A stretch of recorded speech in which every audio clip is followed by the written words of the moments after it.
Hi, welcome to Stalwarts of Music with Aditya Veera, Season 3. This season has been shaping up so well. We've had 14 guests who specialize in different music realms, ranging from jazz fusion to blues, Latin pop, and even Bollywood for the first time. There's rock, hip hop, dance hall, and reggae music. These include three festival and concert edition podcasts for the Mahindra Blues Festival, Oddball, and Scott Henderson's Bangalore tour. This season promises to bring in the best music interview podcasts like never before. I really would like to take a moment to appreciate everyone's support, everyone who's been diligently watching all of these episodes. And if you haven't subscribed, you know what to do. You can subscribe to my YouTube channel, follow me on Spotify or Apple Podcasts, and you can feel free to leave an honest review about the show. So, the past couple of weeks have been very eventful, and here's a sneak peek of some of the concerts I attended over the past couple of weeks. Starting with Tigran Hamasyan, live from the Oddball Festival that happened at the Phoenix Market City in Bengaluru on the 24th February 2024.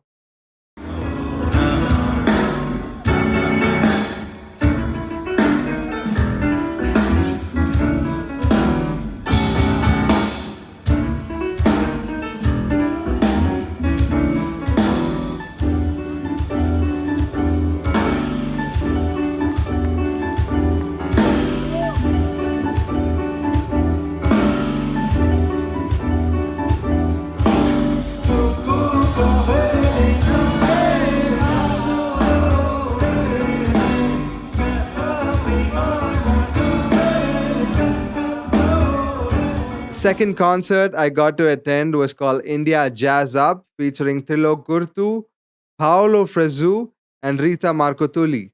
It happened at a wonderful auditorium called the Prestige Srihari Khodi Center. You gotta check out a sneak peek of this video. It'll blow your mind.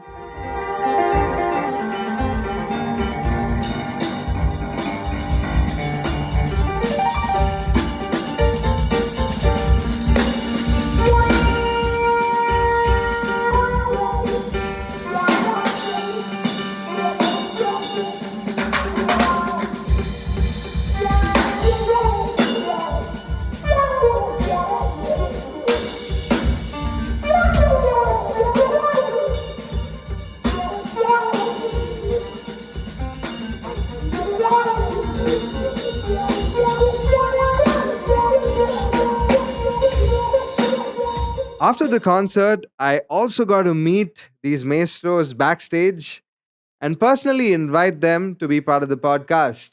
We'll find out shortly if they'll be able to make it.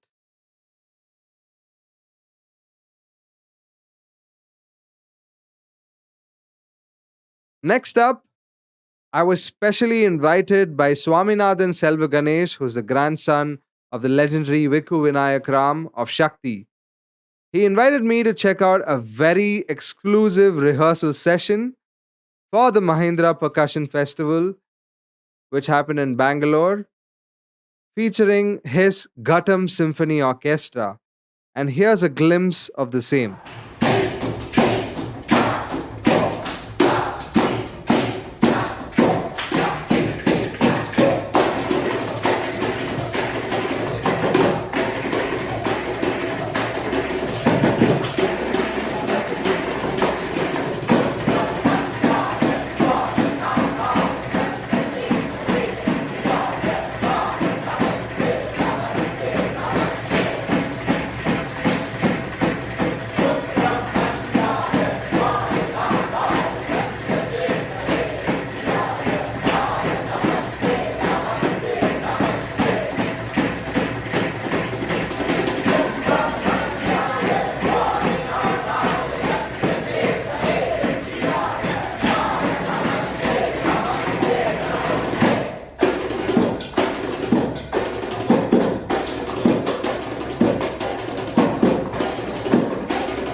This happened on the 22nd March 2024. Never in my wildest dream did I imagine that I'd be seeing a Gattam Symphony live, and that too Vikuji of Shakti curating it. It's just I just need to pinch myself to believe that this happened, right? I got to attend day 1 and day 2 of the Mahindra Percussion Festival. Here's a video from day 2 of the Mahindra Percussion Festival featuring Tawfiq G's group Surya, that featured Abi Nayampally on guitar, Shikhar Qureshi on drums and percussion, Sarang Kulkarni on the sarod, and Kaushiki Joglekar on keyboard. This video is just extraordinary. So this was the headliner set on day 2.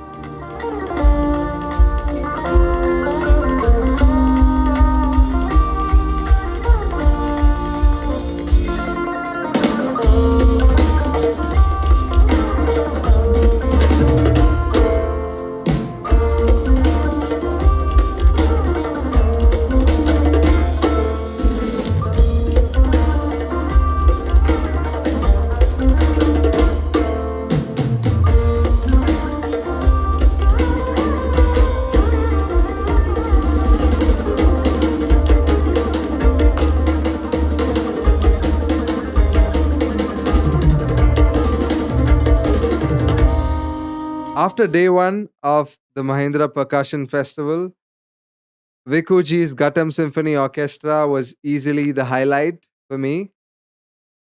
Post the concert, I got to meet them backstage. This time I got to meet Uma Shankarji, who is Vikuji's son.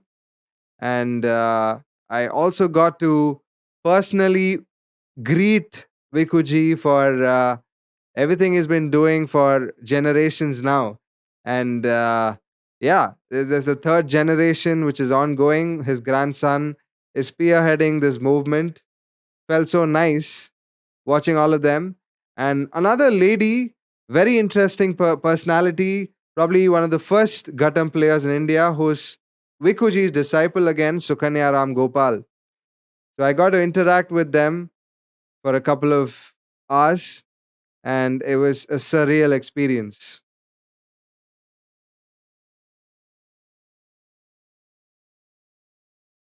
After Surya's headlining set at the Mahindra Percussion Festival on day 2, I had the chance to personally meet Tawfiq Ji, and he was delighted to finally meet me after our interaction on this year's podcast episode for the Mahindra Percussion Festival, which will be coming out very shortly.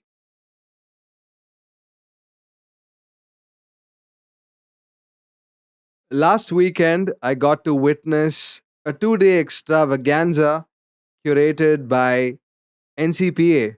I'm talking about the National Center for the Performing Arts, Mumbai. And they were in Bangalore for the very first time.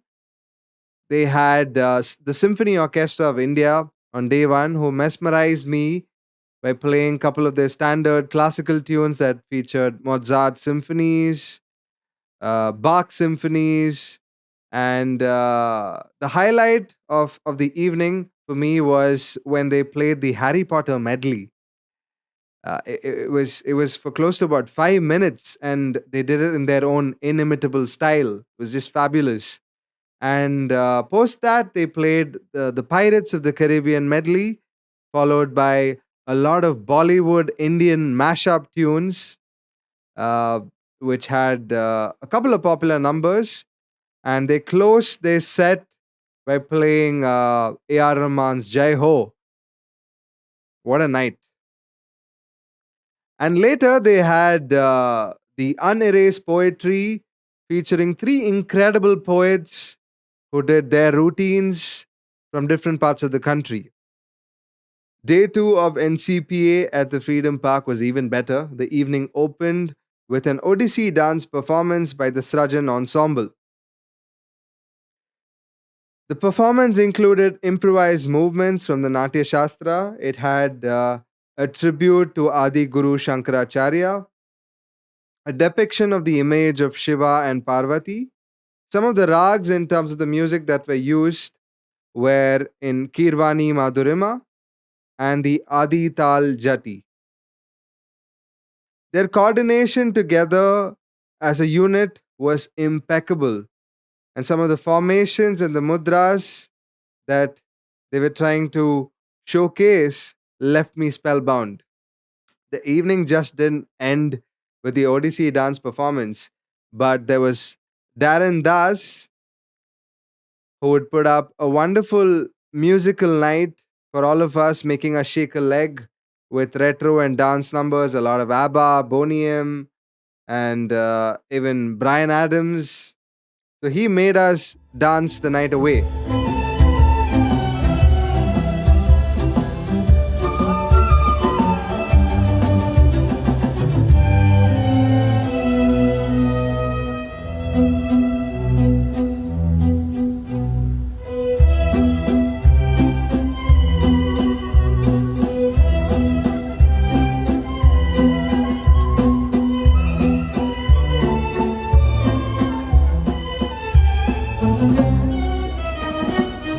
I'd like to give my friend Ashish Gatak a very special shout out for putting together a wonderful autobiography of Shankar Mahadevan ji.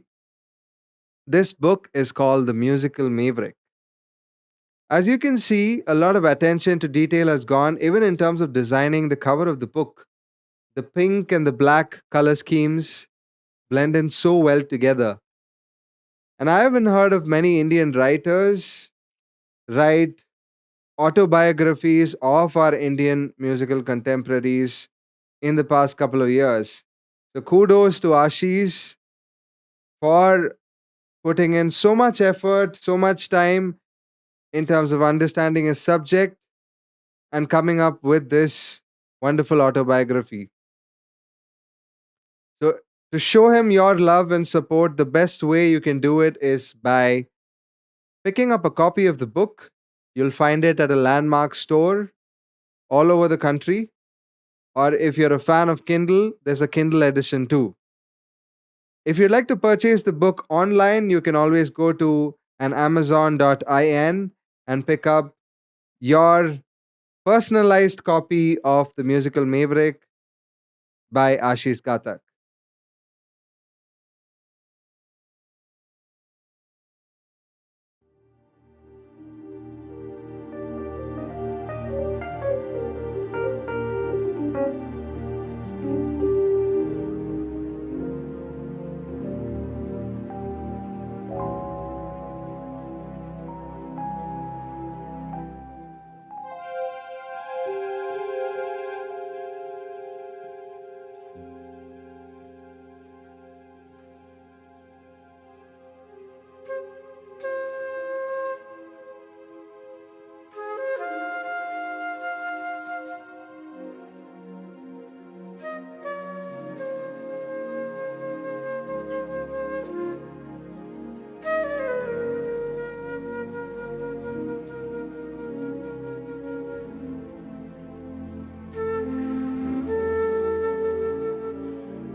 Hey, I just want to mention these guys again. It's so much fun playing with them.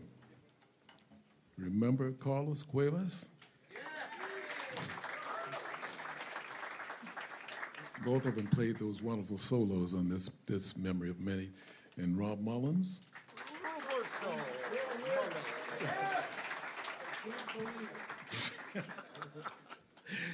Listen, he's a prankster of the group. He makes everybody laugh and everybody listen. Yes. You know it. Man, when Rob Mullins speaks, everyone listens.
I'm Rob Mullins from Hollywood, so we're singing Happy Birthday, me and Raj, to the wonderful Adi. Here we go. Happy birthday to you. Happy birthday to you. Happy birthday, dear Adi. Happy birthday to you.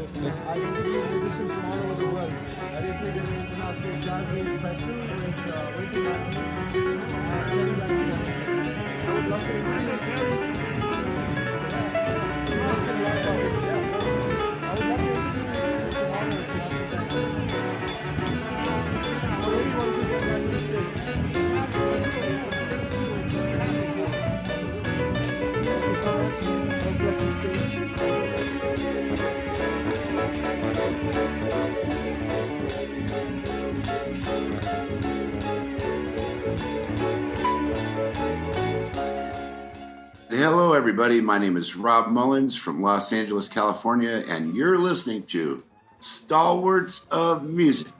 Well, namaste, Rob.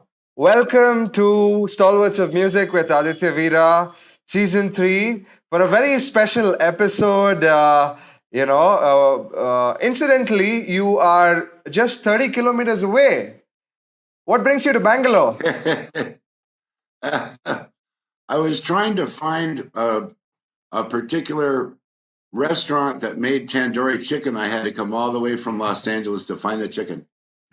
Wow, so, there couldn't be a better reason. No, actually, sure. Actually, I'm here. I'm very pleased to say I'm performing tonight and tomorrow with Hubert Law's Quintet. And we're playing at the Windmills Craftworks in Bangalore. Okay. It's one show tonight at 17:30 and one show tomorrow night on Saturday at 17:30. It's a great band. It's, of course, Hubert on the flute, myself on keyboards, John Leftwich on bass, Carlos Cuevas on piano, and Lan Richards on drums. And if you've never heard of Hubert Laws, you need to come see this band because I think he's been voted the best flute player in the world in Downbeat magazine 28 years in a row. Wow. That's quite some achievement.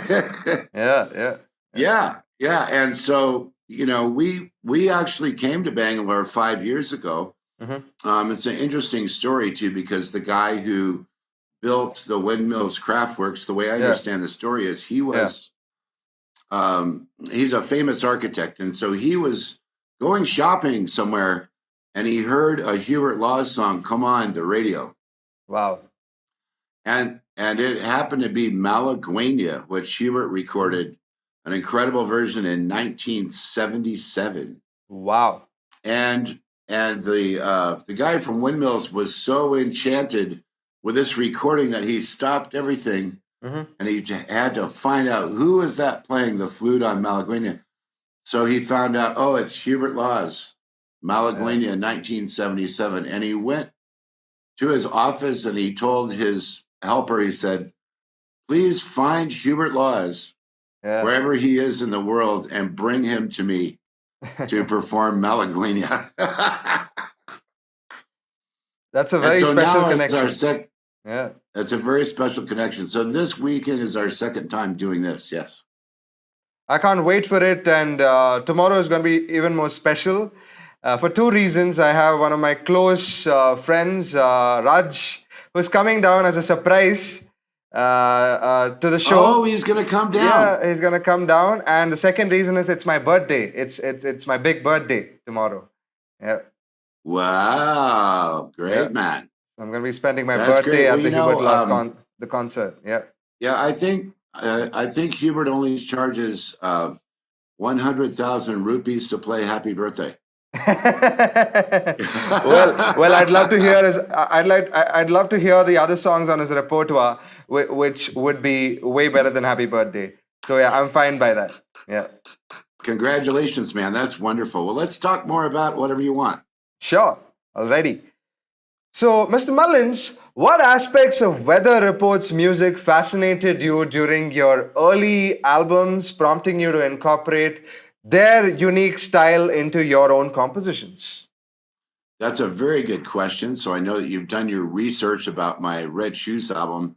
See, what happened when I was very fortunate because I was in high school in the 1970s. Yeah. And what was happening to jazz and the evolution of jazz is that Miles Davis was starting to do some very interesting instrumental combinations, and the electric piano, the Fender Rhodes, had gotten invented.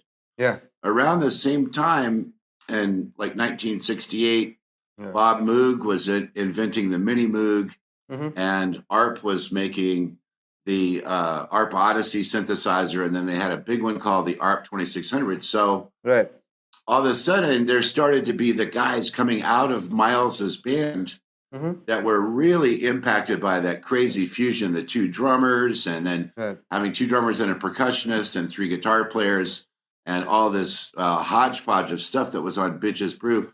And two of the guys that came out of that to work together was Wayne Shorter and Joe Zawinul.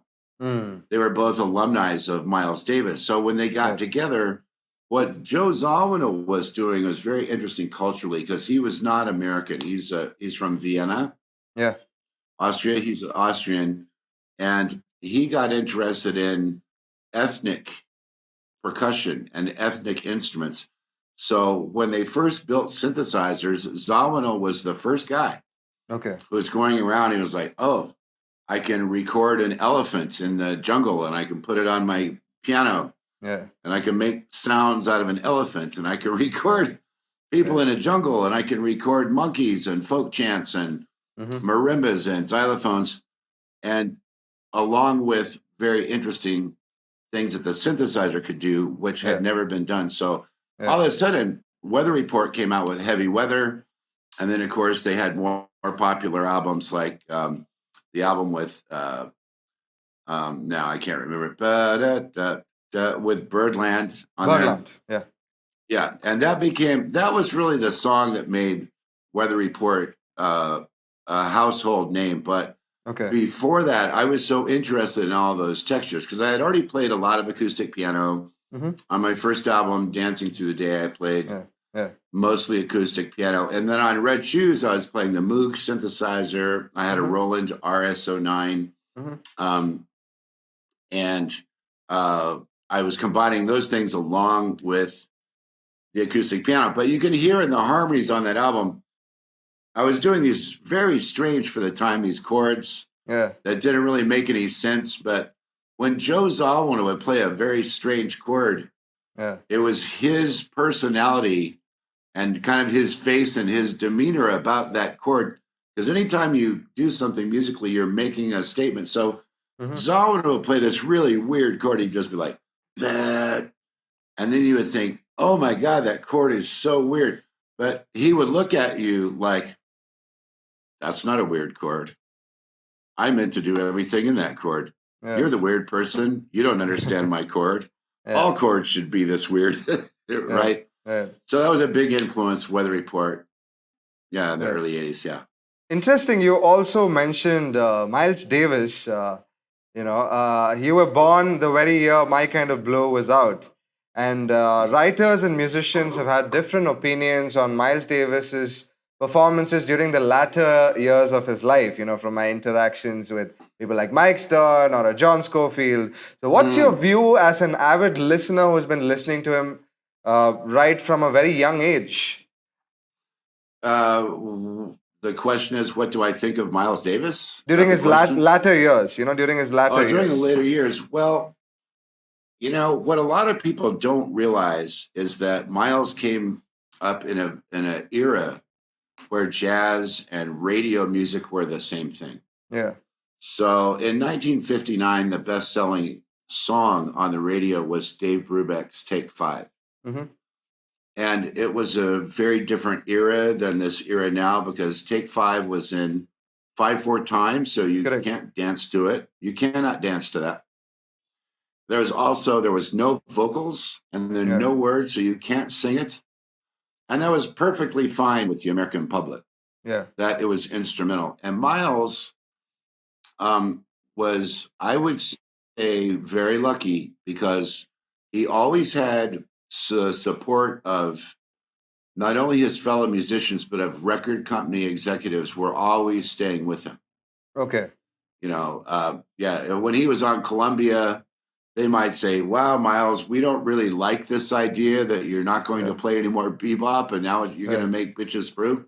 But we are going to give you the money. We're going to promote the album. We're going to do it. But the thing that tied me into Miles of that era was we had the same music teacher.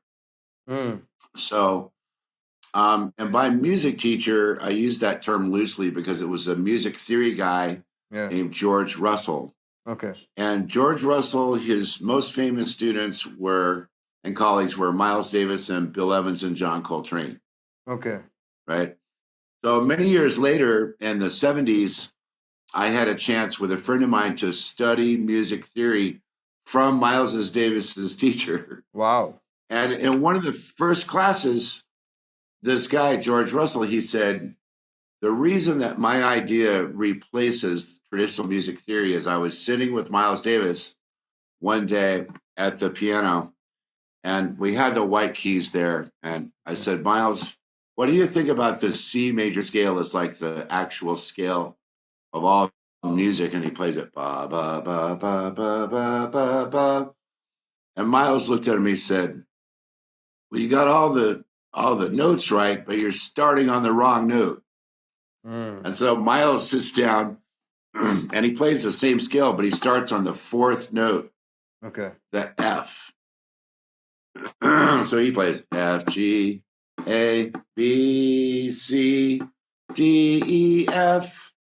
And that has the Lydian note in there. In traditional music, they would call it the sharp 4 or whatever. It had different names over the years, but that set of notes played over on F pedal tone in a major, and on So What, the most famous modal tune, it's played on the D minor, that C major scale. The white keys are F Lydian, or if you really know about theory, it would be D Dorian. It's that particular set of intervals. So it's a shift in the whole concept away from the earlier bebop. And I think what was liberating for me and a lot of people in my age group, musicians, first recording like 1980s, but still playing jazz, it was refreshing because Coltrane had already played. He had already done giant steps. Chords, chords, chords, chords, more chords, chords, chords, chords.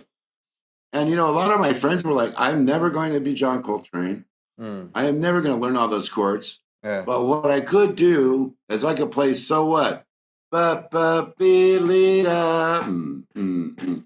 it's interesting because when they write out all of the solos of Miles Davis, Dizzy Gillespie, Charlie Parker, and John Coltrane, you look at them all playing like on the same 12-bar blues. Sure. And in the first measure, Charlie Parker plays 32 notes in 4 beats of time. Wow. And then you look at Dizzy Gillespie, and Dizzy Gillespie might play 22 notes. Wow. And then you look at what did Miles Davis do in the first bar? You know how many notes he played? Mm-hmm. 0. He didn't do anything yet. Yeah. So I think that's kind of the point of Miles Davis, is that he was bringing back into balance how if you're going to make a statement musically and everything that you play on your instrument, you're making some sort of a statement about yourself, your environment, your spirituality, your political beliefs, your tone, your mood that day, context of the band. You need to speak very specifically. Okay.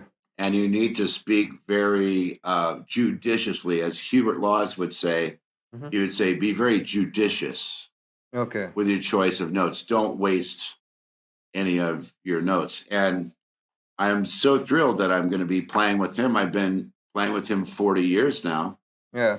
And he is one of the, he's a national jazz master ambassador of the United States as the flute player. He's the best one to ever live. So I feel very lucky I get tandoori chicken and Hubert Laws in the same weekend. It's great. Super, man. Super. During a friendly banter last time, you did mention the intricate task of transcribing music on the fly during studio sessions. You translate what you hear into a tangible written format for a lot of producers when they come to you. How do you visualize this, and how have you developed the skill? What have been some of the techniques that have helped you with, doing something like this? I think that's a very good question. And Hubert and I were just talking about this at breakfast, is that, as an individual, as a person, as a human being, as a musician, you're trying to be open and receptive to the things that are around you in your life. So if you're a person who has those special moments like he had when he picked up the flute, it was like something else was playing the music through him. Yeah. I've had that experience as drums and piano. I played saxophone for a while. And I remember back, maybe I was 15 years old, right? And I was sitting, I'll never forget this. I was in the living room by the piano. My mother was in the kitchen. I was sitting in a chair after school, and I had my eyes closed and I could see the music.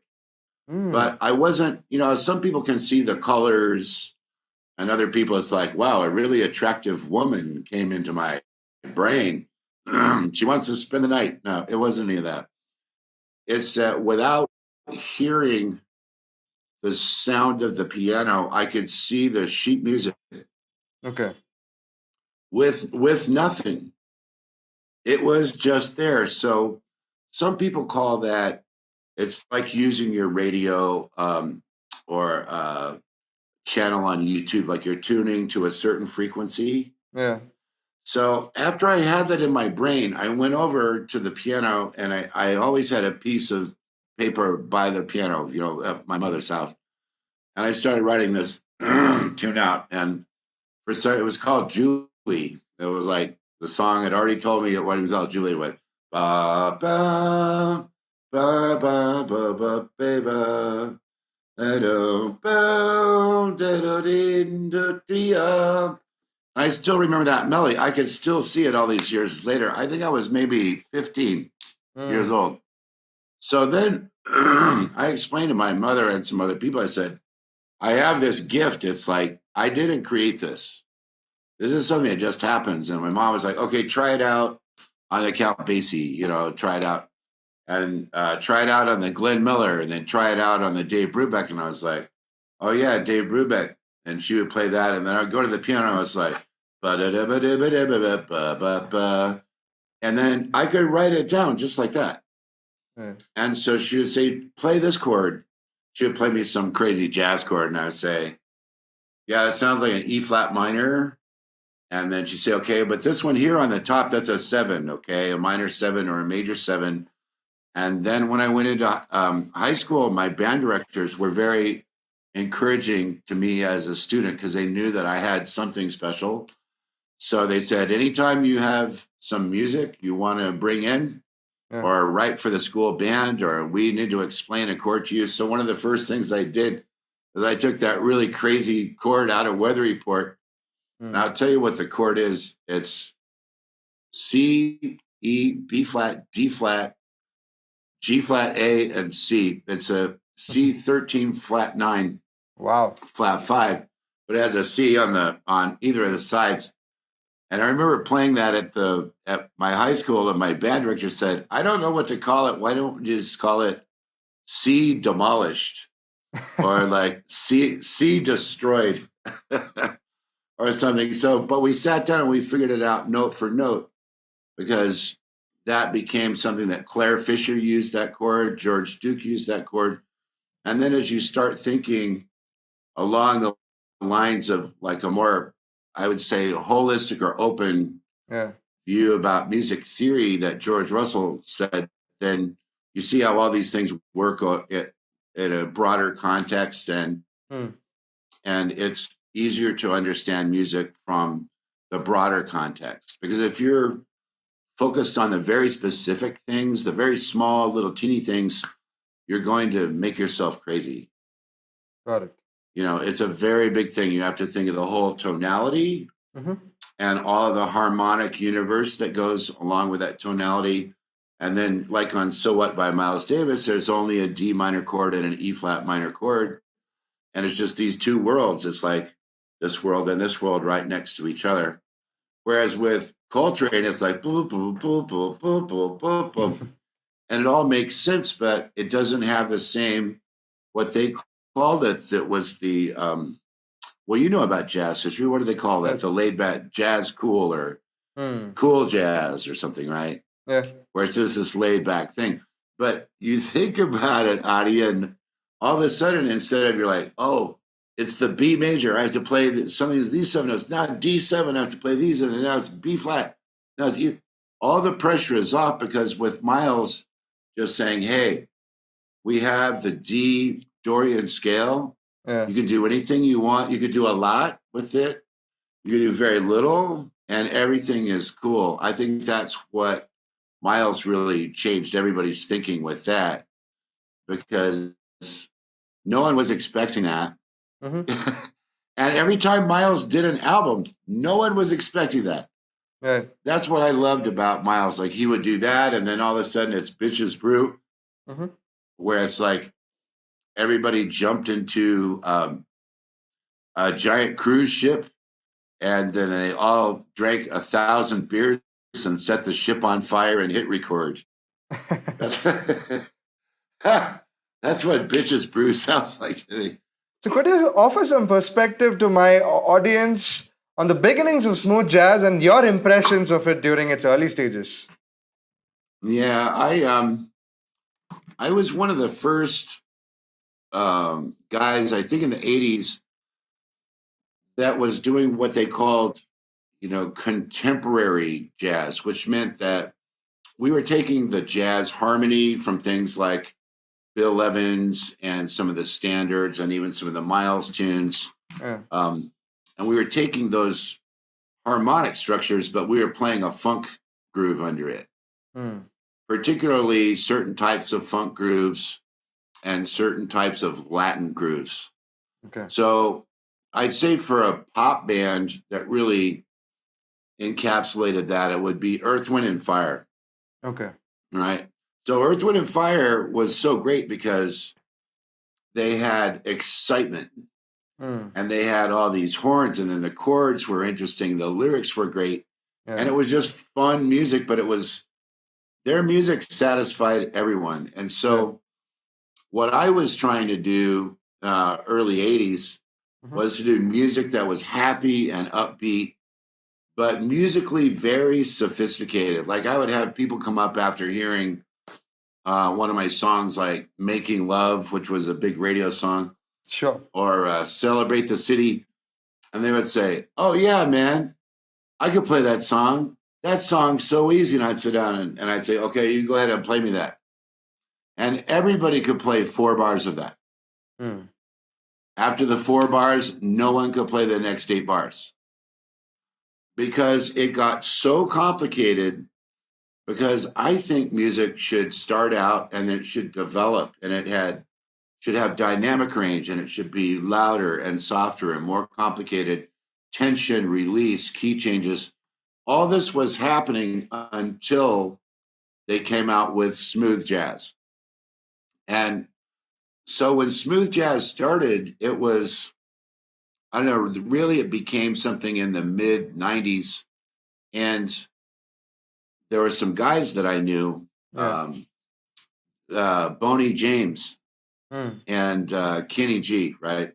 Yeah. So the concept for those guys and their producers, because there was a lot of money coming into this contemporary instrumental thing, lots of money. And people are saying, oh, well, how are we going to monetize this genre and make it so that everybody in the world will be listening Yeah. to smooth jazz?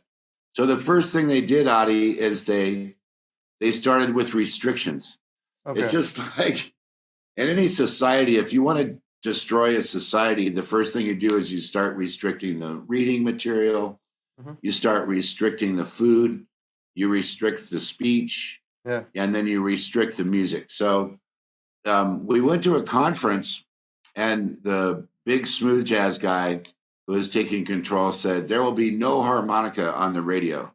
Mm. And we were like, what do you mean no harmonica? Because we were there, the great harmonica player was on our record company. Yeah. And I had a violinist on my album, Mark Cargill, and they said, there'll be no violin in smooth jazz. Oh, wow. So a lot of us were very upset about this. But what happened is guys like me, if you listen to things from my Tokyo Nights album or my Fifth Gear album, you'll hear these very interesting evolutions of chords and ideas that climax, and they go to a big buildup, and you get emotionally excited, and then it'll go a different direction. Smooth jazz, what that is, it's like if, have you ever been in a hospital and someone is getting ready to die? No. So that's what's, well, I have, because I'm older than you. Yeah. But smooth jazz is like, when they have a person and they're on the machine, and maybe you saw it on TV, and they have a little bit of a heartbeat, and it's a line, the line's going across like this. But then when they die, it becomes just a flat line, just goes. That's what smooth jazz is. Okay. So they have turned that. And I even remember there was one lady came to me and she said, they put smooth jazz in her office and they took all of your music, Rob, off the radio, because when they would play your music, people would get excited. And it would change the mood, and they didn't want any excitement. They wanted robot, solid, just this, so that the workers would work more. Yeah. So ultimately, my response, I know it's a long response, but ultimately, is that really good for anyone to take all the excitement out of the music? Is that good for anyone? No. Sure. So that's my answer. Right. You also did mention about Bruce Willis. Right? Could you tell us how complex a person he was and share some funny anecdotes never spoken about before? Yes, this, Adi, is something that I want to tell to all of the people that are musicians and friends of yours, and even to you, because I know you have a huge show and a large network and everything. If you want to work with celebrities and you have the idea in your heart, you want to be part of the Hollywood adventure, what is the first thing you have to do? You have to go to Hollywood. So, now in today's world, after COVID and everything, people will say, oh, you're so lucky because you just happened to, Bruce Willis called you, and you're so lucky. And then all of a sudden you got famous because of him. No, that isn't it. Like, people now, after COVID, they sit in their house and they don't go outside. You have to go places. And, one of the ways that you can meet a celebrity or work with celebrities in LA or New York or even in India, in Bollywood, you have to go to the concert. You have to try and get backstage. You have to make friends with the managers. You have to know the guitar player. You have to talk to the drummer. You have to talk to the road manager. And I've always been a very outgoing, friendly person. Okay. So one night I was at Baked Potato. There's a famous jazz Of club. course. Scott Kinsey is playing there next. Yeah, everybody knows in jazz knows Baked Potato. And I saw this guitar player up there, and he was so cool. He's a white guy, but he was kind of doing like a Prince vibe, and he had these scarves and a hat and these glasses, and he looked really great. And then when he played, he was just amazing. And his name was Miles Joseph. Okay. And he had played with everybody. He played with Aretha Franklin. Wow. And I think he was from Detroit, right? So after I heard him play, I walked up to him and I said, "Man, I never heard of you. I don't know who you are, but I love what you're doing." He says, what is your name? And I said, "Rob Mullins." He goes, "I always wanted to know what Rob Mullins looked like because he had been hearing my music on the radio." And that all is me taking the personal initiative to hire the people, write the songs, pay for the album, hire the radio promoters, mail all the albums out, follow up with all the radio stations. That set the stage for him to already know who I was. So when I introduced myself, he made that connection. And we became really good friends. So all of a sudden, about 6 months later, he calls me up on a Sunday, and he doesn't say anything about Bruce Willis. He just says, "Hey, Rob, it's Miles. So I got a question." "What?" "Do you have a valid passport?" And I said, "Yeah. My passport is good." And he says, "Great. Do you want to go on a world tour?" And I said, "Yeah." "Are you playing?" He says, "Yeah." I said, "When does it start?" He says, "Tuesday." I said, "What do you mean it's Tuesday? It's Sunday night." And he says, "Well, it's a good band. It's Skunk Baxter from Steely Dan, and it's Steve Ferroni on drums from Tom Petty, and then it's the Memphis Horns, and the leader of the band is Bruce Willis." And I'm like, "Bruce Willis has a band? I never knew that, Because I had just been watching Bruce on TV as a fan my whole life." He says, "No, it's a Bruce Willis band." Okay. So, and in those days we had fax machines, and he said, "Get together all your birth certificate, your passport, your drive, all the identification, everything you have, and you have to fax it to this number in Hollywood, and then they're going to call you." And I'm like, "Oh man, I hope I get this gig." So I got all of my stuff. I typed everything. I faxed it off. And at like 1 o'clock in the morning, I get this call from Bruce's people. And they said, "Okay, well, we don't have time to rehearse in America. We just have to fly directly to France for the Cannes Film Festival. And we're going to rehearse in France, one rehearsal, and then we're playing the Cannes Film Festival next day."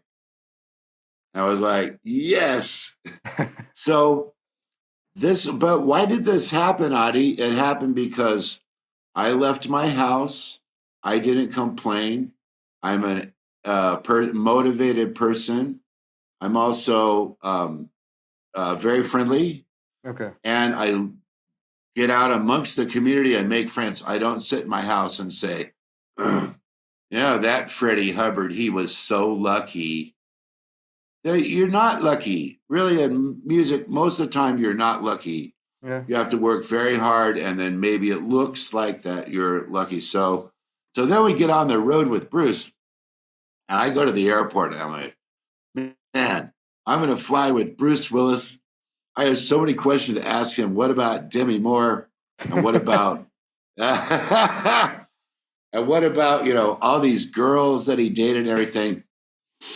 So I show up at the airport with the road manager, and you know what they gave me, Adi? They gave me this huge pad of paperwork. It's like, the legal pad. You get the legal pad of all the paperwork. And I had to sign, "You will never talk about Bruce Willis. Anything that happens on this tour is completely confidential. You will not be interviewed by TMZ. You will not be on any television network. You cannot speak to the government of France. It was crazy, man. Okay.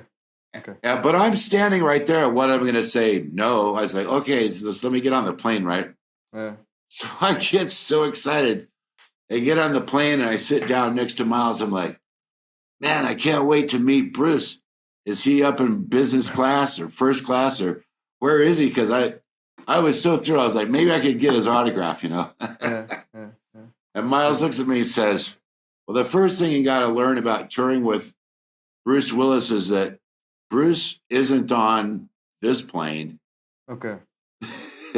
He's on another plane.